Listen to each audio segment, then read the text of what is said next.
Bwana Yesu asifiwe, wapenzi watazamaji wa runinga ya Mizpa TV. Karibuni sana katika kipindi hiki cha Discipleship Class ambacho kinakuletea mafundisho ya kina ya Biblia. Na ninajua ya kwamba mpenzi mtazamaji umezidi kutazama kipindi hiki, na pia katika vipindi ambavyo vimeweza kupita tuliweza kujifunza kuhusu ishara za nyakati za mwisho, na mchungaji mwalimu wetu Philip Mulinge ameweza kuwa akitupa mafundisho ambayo yamekuwa baraka katika maisha yetu. Na pia leo, siku ya leo, tunaungana na mtumishi wa Mungu Pastor Philip Mulinge ambaye atatupeleka katika mafundisho haya ya siku ya leo. Karibu sana Pastor Philip Mulinge. Asante sana. Yes. Bwana Yesu atukuzwe. Tunashukuru kwa sababu ya siku ya leo. Hakika Mungu amekuwa mwaminifu, amekuwa mwema katika mafundisho yote ambayo tumekuwa nayo. Na huwa ni baraka kila wakati tunapoketi pamoja na tunachoambua maandiko. Na naamini ya kwamba hata watazamaji wetu mahali ulipo, hata wewe unazidi kubarikiwa na vipindi vya Mizpa TV. Na tunapoendelea, kama una Biblia yako tafadhali fungua Biblia yako tukaweze kusoma pamoja. Kama una kitabu na kalamu ungependa kuandika mambo ambayo Mungu anakufundisha kupitia runinga hii ya Mizpa TV, na kipindi cha siku ya leo una nafasi hiyo ya kuweza kujiandaa ili tukaweze kujifundisha na kusoma pamoja. Kwa hivyo tunashukuru Mungu sana mtumishi kwa sababu ya safari ambayo tumetembea. Ndivyo. Na imekuwa ni safari ya kuangalia ishara za nyakati za mwisho. Kwa sababu tuko katika nyakati za mwisho.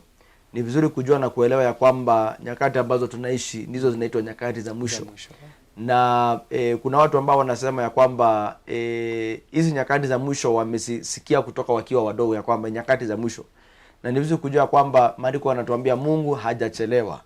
Na Biblia inasema kwamba ghafla watu wakifikiri ni kama haji atakuja. Maandiko yanatuambia tukumbuke siku za Noa. Watu walikuwa wanajivinjari, walikuwa wanaishi maisha ya kawaida. Walikuwa wanaona ni kama hukumu haitakuja. Lakini mwishowe ilikuja. Na maandiko yanatuambia mafuriko yakaja, na yalikuja wakiwa katika shughuli zao za kawaida, maisha ya kawaida, raha za kawaida. Kwa hivyo maandiko yanatuambia hata leo watu watahadhari, kwa sababu punde si punde watu wakifikiri Yesu amekawia atarudi. Kwa hivyo maandiko yanatuonyesha mambo ambayo yatatokea, ama ishara za kutuonyesha kwamba kweli kabisa tuko katika enzi za mwisho ama siku za mwisho. Na tumekuwa tukisoma Mathayo 24 na fungu hilo limekuwa likituonyesha ishara ambazo zitatokea katika siku za mwisho. Na ningependa mtumishi kaweza kutusomea. Ndivyo. Tukaweze kuangalia kuanzia mstari wa 3 kuteremka. Ndivyo. Na neno la Mungu katika kitabu cha Mathayo mlango wa 24 mstari wa 3. Yeah. Neno la Mungu linasema, hata alipokuwa ameketi katika mlima wa Mizeituni, wanafunzi wake wakamwendea kwa faraga, wakisema, tuambie mambo hayo yatakuwa lini? Nayo ni nini dalili ya kuja kwako na ya mwisho wa dunia? Yesu akajibu akawaambia, angalieni mtu asiwadanganye, kwa sababu wengi watakuja kwa jina langu wakisema mimi ni Kristo, nao watawadanganya wengi. Nanyi mtasikia habari za vita na matetesi ya vita. Angalieni msitishwe, maana hayo yote hayana budi kutukia. Kwa hivyo kwanza kabisa anasema kwamba kutakuwa na manabii wa uongo. Ndivyo. Kutakuwa na mafundisho ya uongo ambayo yatatokea, na tunayaona, na hiyo tulidini nayo. Jambo lingine la pili ambalo umetaja ni amesema kwamba kutakuwa na vita na nini? Vita na tetesi na matetesi ya vita, ama fununu za vita. Na already tunaona vita na fununu za vita kila mahali. Hiyo tulikuwa tumedini nayo. Endelea tu. Kwa maana taifa litaondoka kupigana na taifa, na ufalme kupigana na ufalme. Kutakuwa na njaa na matetemeko ya nchi mahali mahali. Hayo yote ndiyo mwanzo wa utungu. Wakati huo watawasaliti ninyi mpate dhiki, nao watawaua, nanyi mtakuwa watu wa kuchukiwa na mataifa yote kwa ajili ya jina langu. Ndipo wengi watakapojikwaa, nao watasalitiana na kuchukiana, na manabii wengi wa uongo watatokea na kuwadanganya wengi. Kwa hivyo kutakuwa na kitu inaitwa persecution. Ndio. Kutakuwa na persecution. Na pia tumeona kwamba kutakuwa na what we call natural calamities. Ndio. Earthquake, famine, njaa. Haya mambo yote ni mambo ambayo tulikuwa tumeangazia tayari. Ni ishara za siku za mwisho. Endelea tu.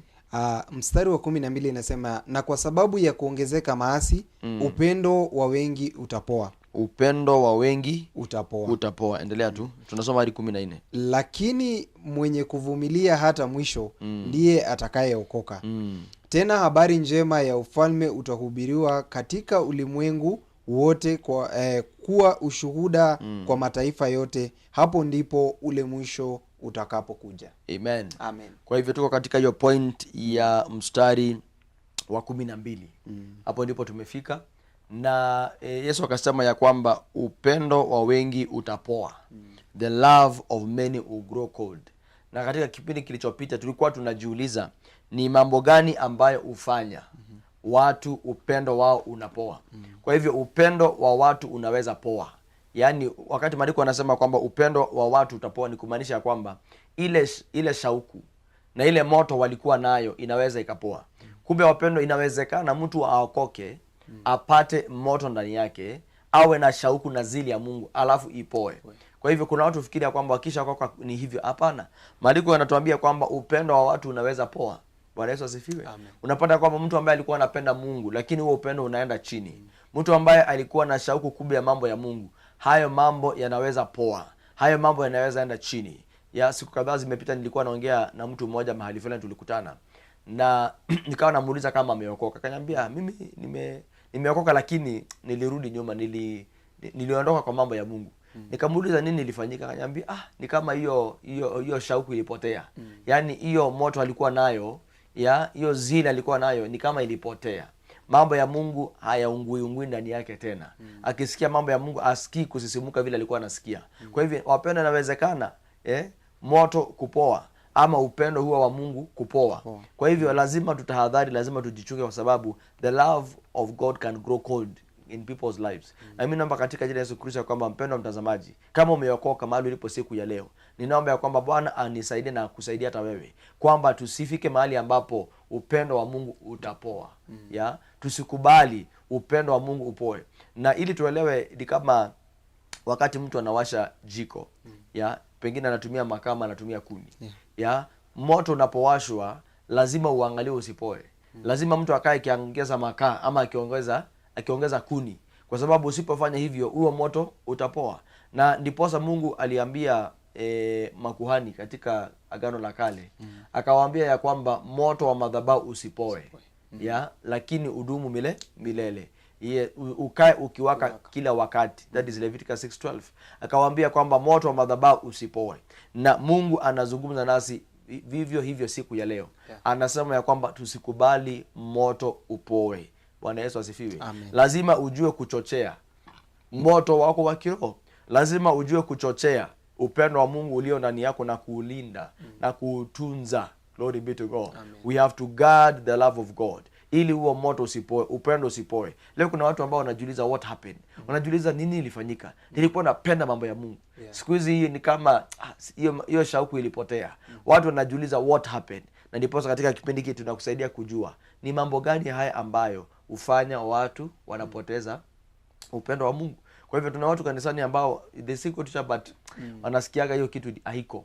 Hiyo raha haiko. Hiyo shauku imepotea. Yaani hiyo raha, wapendwa, kuna raha ya wokovu. Glory to God. Kuna raha ya wokovu na kuna moto wa wokovu. Bwana Yesu asifiwe. Lakini usipochungwa utapoa. Na tuliangalia mambo mawili ambayo yanaweza fanya moto wa Mungu upoe ama upendo wa Mungu upoe katika maisha ya watu.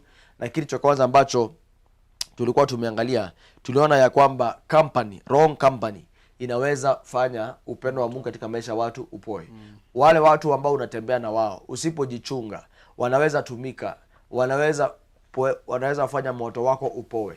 Ni kama kuni ambazo zimekauka zikiwekwa pamoja na kuni ambazo zina maji, ziwashe moto. Kile ambacho kitafanyika utakuwa unaona ni kama ni kama kuna vita inaendelea. Kwa sababu kuni ambazo zimekauka zinataka kushika moto. Zile ambazo zina maji hazishiki.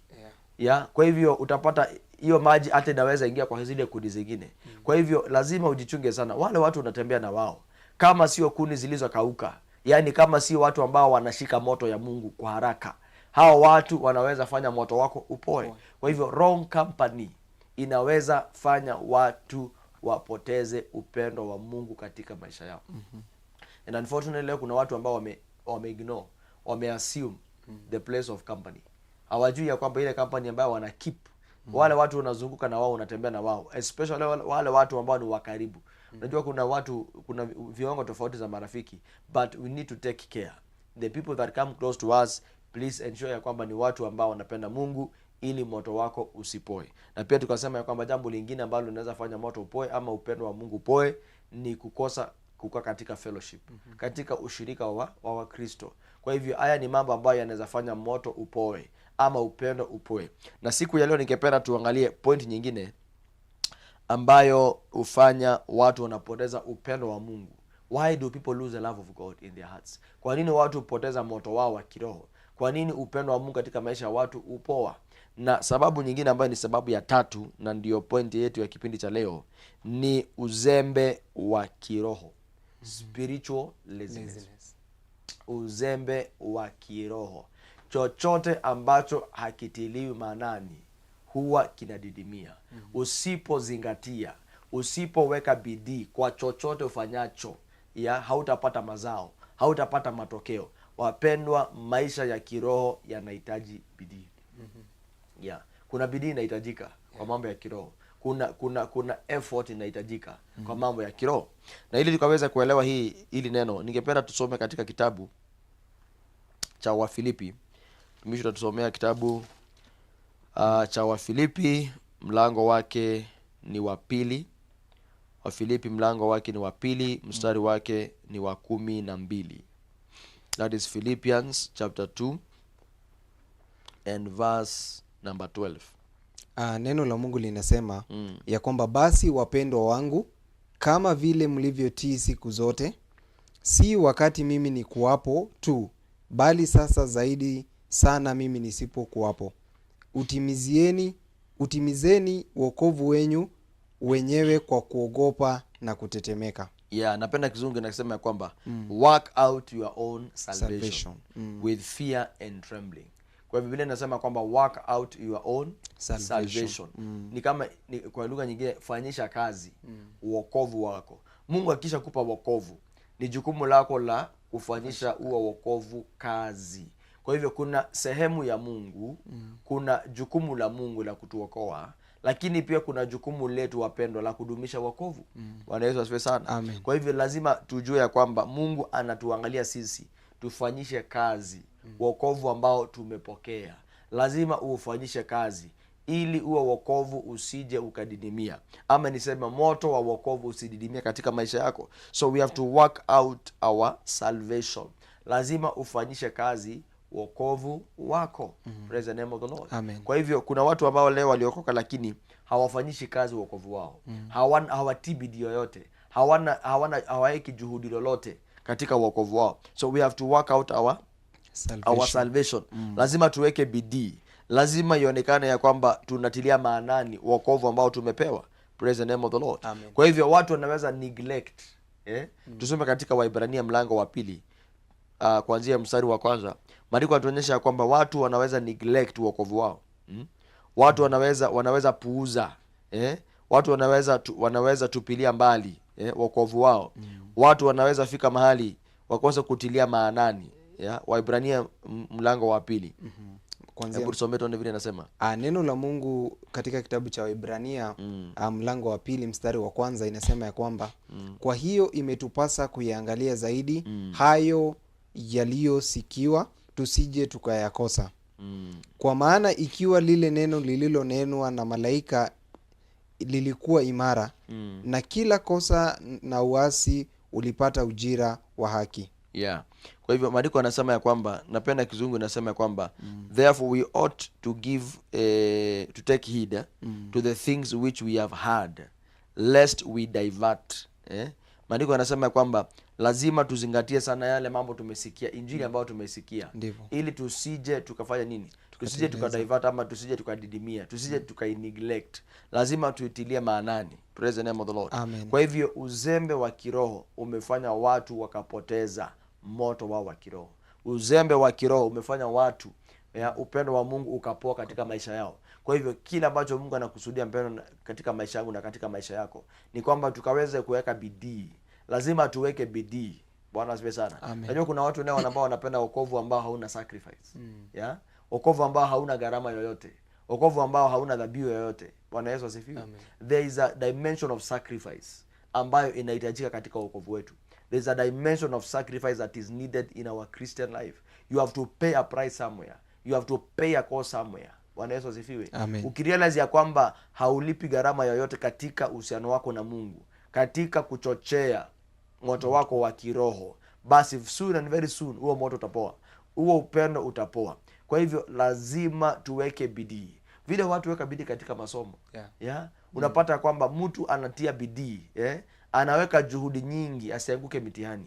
Hivyo hivyo wokovu unahitaji kuwekewa bidii na kuweka juhudi. Bwana Yesu asifiwe. Kwa hivyo Mungu anatafuta Wakristo ambao wako responsible. We have to become responsible Christians. Lazima tuchukue jukumu la maisha yetu ya kiroho. Lazima uchukue jukumu. We have to take spiritual responsibility. Spiritual responsibility, kwa sababu Mungu anaangalia bidii ambayo tunaweka. Bwana asifiwe.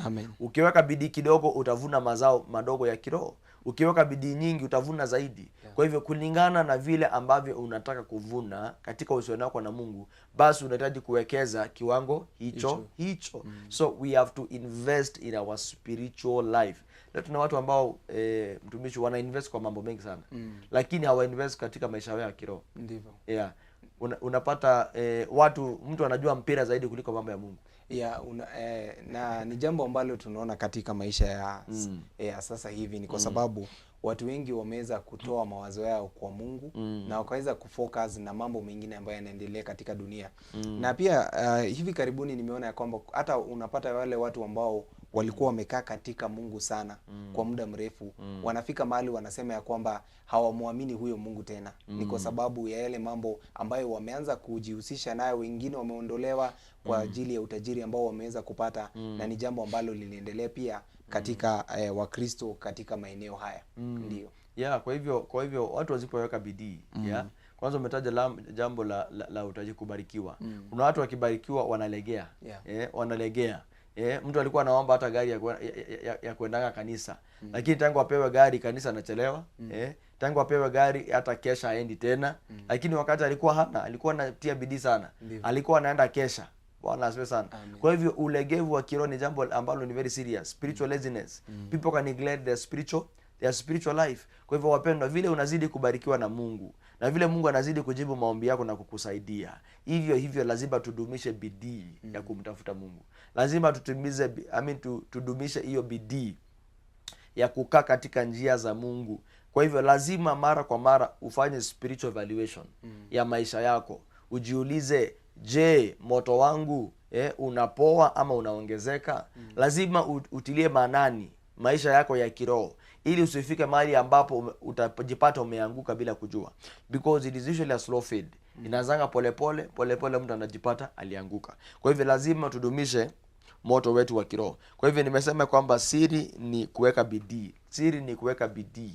Watu wameweka bidii kwa mambo mengi sana. Leo unapata Wakristo ambao anaweza kutajia wachezaji wa mpira kama 20-30, lakini hawezi kutajia maandiko 20. Hawezi kutajia mambo ambayo Mungu amemfunulia wiki hiyo. Bwana Yesu asifiwe sana.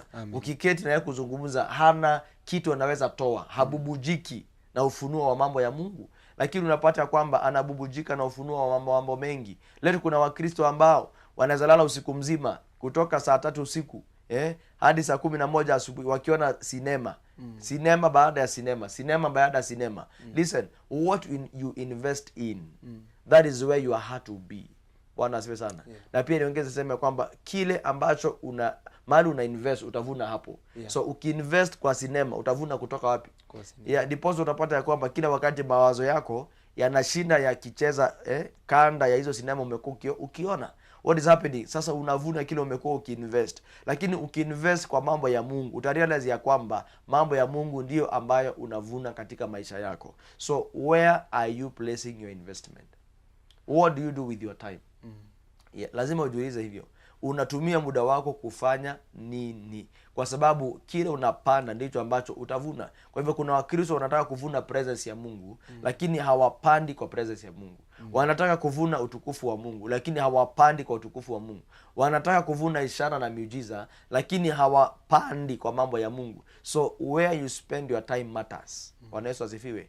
Kile unafanya na masaa Mungu amekupea, it really matters. Kwa hivyo wapendwa, lazima tujue ya kwamba tunapo invest muda wetu, yale mambo tunafanya kama hayatujengi kiroho, basi moto utapoa. Bwana asifiwe sana. Amen. Kwa hivyo leo kuna Wakristo hata wengine ambao wanapenda anasa sana. Wengine wanapenda raha za dunia. Wakristo ambao wanapenda kuenda kila weekend ako safari, ako pale. Yaani ni sherehe. Wakristo kama hawa hawawezi kuwa kiroho. Lazima uwe na nyakati za kuketi katika miguu ya Yesu. Nakumbuka maandiko yanatuambia wakati mmoja Yesu alitembelea Mary na Martha. Na maandiko yanatuambia kwamba Martha akawa na shughuli nyingi sana. Yesu akamwambia Martha, unajishughulika na mambo mengi. Shughuli zako ni nyingi na haziishi. Si uketi usikize neno. Kwa sababu Mary aliona shughuli hazitaisha. Kama ni vyombo walikuwa wanaosha, aliona ya kwamba hizi vyombo tutaziosha Yesu akiondoka. Kwa sasa tusikize nini? Tusikize neno. Bwana asifiwe sana. Akaambia Martha ya kwamba Mary amechagua kitu kinachofaa na hata nyang'anywa. Amejua siri ya kukaa miguuni mwangu. Kwa hivyo wapendwa, katika shughuli za dunia, katika shughuli zetu za kila siku, kazi, biashara, familia, lazima tujue ya kwamba kuna muda unahitajika katika miguu ya Yesu. You have to find time to sit at the feet of Jesus. Lazima ujue kukomesha shughuli za kila siku. You have to put them to a halt. Na useme ya kwamba this is my time with Jesus. Bwana asifiwe sana. Na niseme kuna mambo mawili very important ambayo yanaweza kukusaidia kudumisha moto wako wa kiroho. Moja ni maombi. Amen. Yes, you have to spend time in prayer. Na jambo la pili ni kuspend time katika maandiko. Haya ndiyo mambo ambayo yanachochea moto wa kiroho katika maisha yetu. So in your daily busy schedule, please find time to pray in the presence of God. Find time for the word of God. Neno la Mungu wapendwa haliingii kwetu kupitia osmosis. Hapana. Hawezi jua maandiko kwa kibahati. Atuamke tu siku moja urealize ya kwamba sasa unajua maandiko. Ni kufungua maandiko na kuyasoma wapendwa. Lazima uwe na muda wa kufungua maandiko na kuyasoma. You need time to open the scriptures and read them. Bwana asifiwe. Ukiona mtu ambaye anajua maandiko, please, ni muda huo anachukua kusoma ili neno. Ukiona watu ambao wanaelewa maandiko na wanajua maandiko, usiulize na huyu ana kipawa. Hakuna kipawa cha kujua maandiko. Hakuna kipawa cha kujua maandiko. Ndio kuna kipawa cha ufunuo lakini hakuna kipawa cha kujua maandiko. Yes, lazima kwanza ujue maandiko ili ufunuo uje. Ufunuo utokana na kwanza kujua maandiko. Kwa hivyo kama una ufunuo mchache, chunguza akiba yako ya neno la Mungu kiasi chake ni kipi. Kwa hivyo if you have a very scanty understanding, a scanty exposure to the word of God, utapata kwamba hata ufunuo pia ni mchache. So you need to take time to study the Bible, to read the word of God. Na tunaposoma maandiko yapendwa, si agano jipya tu, pia tunasoma hadi agano la kale. We are reading both of them, kwa sababu kila neno ambayo limeandikwa katika maandiko lina faida, lina maana kwetu. So we have to invest. That is my point. We have to invest time with Jesus. Na tunashukuru ya kwamba mwalimu wetu Pastor Philip umezidi kutueleza kuhusu jambo hili, na ninajua kwamba wapenzi watazamaji mnazidi kubarikiwa katika vipindi ambavyo tuko nayo siku ya leo, na najua kwamba mafundisho ambayo tumeweza kupokea siku ya leo, that we really need to invest on the time that we have in the presence of God. Na pia kuna mambo ambayo ni lazima tujue ya kwamba katika maisha ambayo tunaishi kuna mambo ambayo lazima tuipe kipaumbele, na mmoja yao ni kuweza kukua katika uwepo wa Mungu. Na ninajua kwamba umezidi kubarikiwa, ninajua kwamba kipindi hiki kimezidi kuwa baraka, na kama kipindi hiki kimezidi kuwa baraka katika maisha yako, unaweza tu kututumia arafa fupi ukatueleza ushuhuda wako katika nambari yetu ambayo ni 0799200100. Hadi wakati mwingine, Mungu awabariki.